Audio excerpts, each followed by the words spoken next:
दोस्तों नमस्कार। मैं महेश ओझा। एक पुरानी कहावत है कि there is no perfect crime in the cosmos. दुनिया में कोई भी परफेक्ट क्राइम नहीं होता है। हर अपराध के बाद कोई ना कोई गलतियाँ सुराग जरूर रह जाती हैं। ऐसा ही एक अपराध हमारे आरपीएम एकेडमी कॉलीराम के प्रबंधक श्री अजय कुमार शाही जी ने किया था। वह अपराध था 2008 में हम शिक्षकों का खाता खुलवाना, और खाता खुलवाने के बाद उस खाते में जो ट्रांजैक्शन उन्होंने किया था, जो लेन देन उन्होंने किया था, उसमें बहुत ज़्यादा घपला है। हमने इस अकाउंट को रिकवर कर लिया है। ये है वो अकाउंट, हमने लैमिनेशन कर लिया है ताकि ये हमारे पास सुरक्षित पड़ा रहे। इसको रिकवर करना इतना आसान नहीं था। इस अकाउंट के थोड़ा कुछ बातें आपको बता दें। इस अकाउंट का नंबर है 229104000017 ये अकाउंट IDBI बैंक में खोला गया था, और यह खोला गया था 21 अक्टूबर 2008 में। अब इससे महत्वपूर्ण चीज़ हम क्या बताना चाह रहे हैं, हम आपको यह नहीं बताएंगे कि इसमें जो लेन देन उन्होंने किया है वो उसके डिटेल हम नहीं बताएंगे आपको। हम आपको ये बताएंगे कि इसको मैंने रिकवर कैसे किया है, और हम उन लोगों को टिप देना चाहते हैं कि वो लोग अपना अकाउंट रिकवर कैसे करेंगे। दरअसल जब हम लोग का अकाउंट खुला था तो इसका शाखा सिटी मॉल के ठीक सामने हुआ करता था। 2019 में ब्रांच हट के अब DM बंगलों के सामने हो गया है, इसलिए वहाँ पे आप लोगों को जाना पड़ेगा।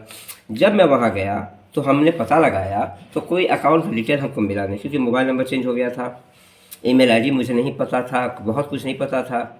तो हमने अपना पैन कार्ड देके उनसे कहा, जो रिलेशनशिप ऑफिसर है उनसे हमने कहा कि 2008 में खाता खोला गया था और हो सकता है कि मेरा अकाउंट क्लोज़ हो गया हो, कृपया हमको क्लोजिंग में देखिए।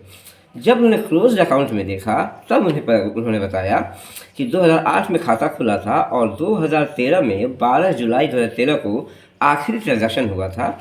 उसके बाद से पैसा न होने की वजह से अकाउंट क्लोज हो गया। तो दोस्तों मैं उम्मीद करता हूँ कि केवल मेरा ही अकाउंट नहीं, आप सभी लोगों का भी अकाउंट उसी दौरान क्लोज हुआ होगा।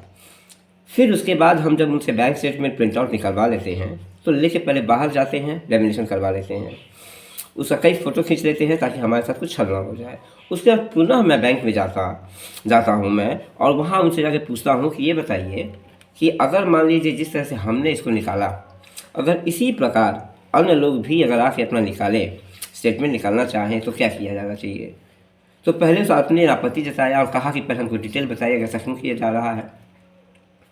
फिर जब हमने उसको बताया कि ये उसके पीछे कहानी है, ब्लैक मनी का इकट्ठा किया गया है, मनी लॉन्ड्रिंग का केस है, मैटर है, तो उस व्यक्ति ने कहा कि इस हिसाब से तो उस वक्त के जो ब्रांच मैनेजर हुआ करते थे वह भी फंस जाएंगे।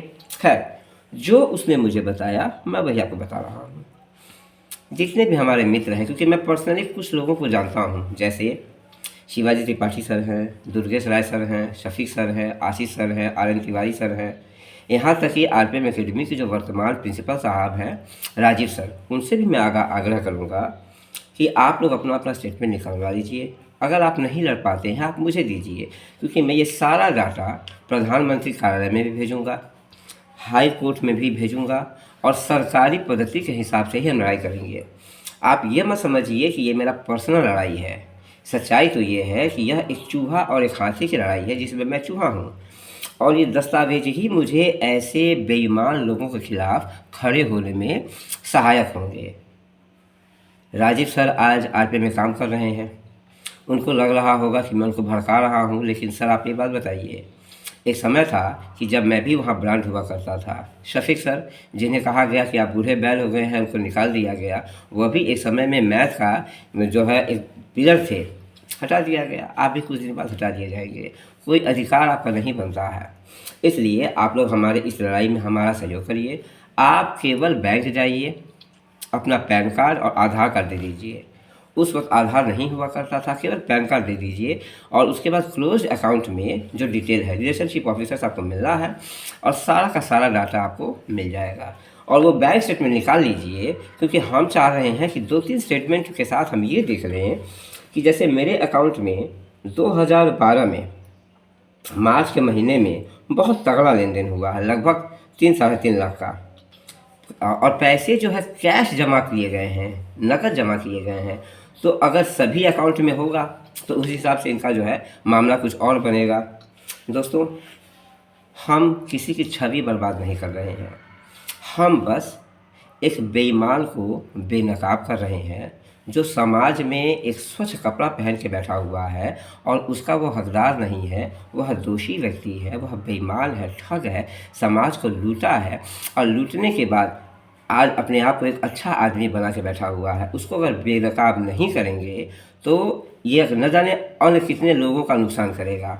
आज जिस तरह से शिक्षक का हिसाब किताब चल रहा है, आपने सुना होगा लखनऊ में एक शिक्षक ने आत्महत्या कर लिया, तो आज उसके खिलाफ जो है कल 2 दिन पहले उसका एक धरना हुआ था। मैं आत्महत्या करने वालों में से नहीं हूँ, क्योंकि हम तो ऐसे ही कैंसर के मरीज हैं, मरने वाले हैं कुछ दिन में। लेकिन अपनी लड़ाई को जारी रखना है, हमें प्रधानमंत्री पे, हमारे देश के कानून पे हमें विश्वास रखना है। और एक बार हमारा जो उद्देश्य है कि हम अपनी सभी चीज़ों को हाई कोर्ट में और प्रधानमंत्री कार्यालय तक अगर हम लोग पहुँचा दिए तो आप जान लीजिए कि उसके बाद सरकार सारा काम कर देगी, क्योंकि चाहे भाजपा सरकार हो चाहे कोई भी सरकार हो, आने वाली सरकारें जो हो या फिर हर सरकार ने मनी लॉन्ड्रिंग के खिलाफ, बेईमानी के खिलाफ सख्त कदम उठाया है।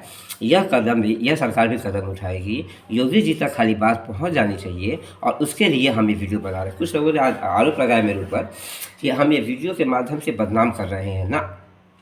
मेरा वीडियो बनाने का मात्र एकलौता उद्देश्य ये है कि इसी बहाने जो शिक्षक हैं, जहाँ हम नहीं पहुँच पा रहे हैं, वह शिक्षक भी आए, मुझसे जुड़े, उनके पास जो जो पॉइंट है वो हमको दें, ताकि उनके विद्यालय के विरुद्ध भी खड़ा करें। क्योंकि हमने तो भाई ABC पब्लिक स्कूल में मेरे साथ धोखा हुआ, जो देवनगर गोरखपुर में है, बड़ा संस्कारित व्यक्ति हैं, और वो तो मेरे पीछे लड़की तक लगा दिए। और वो वीडियो आप लोगों ने देखा ही होगा, सुना ही होगा। अगला वीडियो हम अब RP में ABC पब्लिक स्कूल के खिलाफ हम लाएंगे। जो उनके शिक्षक ने हमको फ़ोन करके कहा था कि कैसे हमको जो धमकी उन्होंने दिया था कि आप किसी भी तरह का कानूनी कार्रवाई मत करें, तो उसके खिलाफ हम कदम, अगला वीडियो मेरा आएगा। ये अकाउंट हम आप लोगों को बता रहे हैं, आप उसको रिकवर करिए। अगर आप पर्सनल फाइट करना चाहते हैं, पर्सनल फाइट करिए। अगर आप मेरे साथ लड़ाई में शामिल होना चाहते हैं तो शामिल होइए। सभी शिक्षकों को हमने बता दिया, उनका नाम हमने ले लिया। उस वक्त 100+ शिक्षक हुआ करते थे। और सर, ये मनी लॉन्ड्रिंग का मैटर है। आज देख लीजिए ये लोग बेईमानी करके कितने आगे चले गए और हम लोग ईमानदारी के रास्ते पर चलते हुए आज भिखमंगाई के कगार पे आ गए हैं। इसका दुक्का शिक्षक को छोड़ दिया जाए तो किसी की भी परिस्थिति अच्छी नहीं है। और हम ये नहीं करें कि लोगों को ब्लैकमेल करके हम लोग कुछ कमाएंगे। हम लोग अपने हक की आवाज़ उठाएंगे, क्योंकि हमारे ही कंधे पे पैर रख के ये लोग आगे बढ़े हैं। ठीक। और जो बेईमानी हो रहा है, क्योंकि हमने जानकारी किया है 75 से 80% जो फीस आता है उसका जो है वेतन पे शिक्षकों के खर्च होना चाहिए। अब आप ही कल्पना कर लीजिए आपको कितना वेतन मिलता है, आपके स्कूल के बच्चों का फीस कितना है। खैर, इस पर हमने RTI की मांग की हुई है। यहाँ तक कि RPM के शिक्षकों का जो वेतनमान है, यहाँ तक कि ABC पब्लिक स्कूल का भी है। और इक्का दुक्का और विद्यालय का नाम मैं लूँगा नहीं, क्योंकि उनके शिक्षक जब चाहेंगे वीडियो बना के उन्हें नाम लेंगे। संगठन में जो है हम केवल अपनी बात कर रहे हैं। तो हमने RTI दाखिल कर दिया है, सारा चीज़ें हम लोगों के पास आ जाएंगी। ये स्टेटमेंट हमने निकाल लिया है और इसको हम भेजेंगे।